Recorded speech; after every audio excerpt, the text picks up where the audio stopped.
روایت کې راځي چې کله نارینه د نارینه سره بدکاری باندې وي اهتز له عرش الرحمن د خدای عرش د غضب د وجې نه په زلزله راشي وتکاد السماوات ان تقع على الارض قریب وي چې د اسمانونه پر ځمکه راوغورځوي فتمسك الملائکة باطرافها وتقرأ سورة الاخلاص فتسكن غضب الرب نو بیا دا ټولې فرشتې چې دا د اسمان دا لمنې کلکې ونیسي او سورة اخلاص شروع کی او د هغې سره د خدای تعالی غضب سوړ شي نو دا یو ډېر یو بد عمل دی او په عوامو کې پراخه پیمانه په سکولیانو کې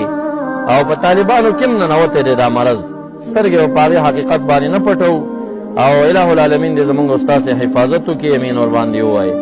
او ابن عباس رضی الله عنهما فرمایي چې د لواطت په عمل څوک مبتلا وي دا سړی چې مړ شي نو یمسخو اللوتی فی القبر خنزیرا چې څنګه مړ شي په قبر کې شکل د خنزیر په شکل باندې واوړي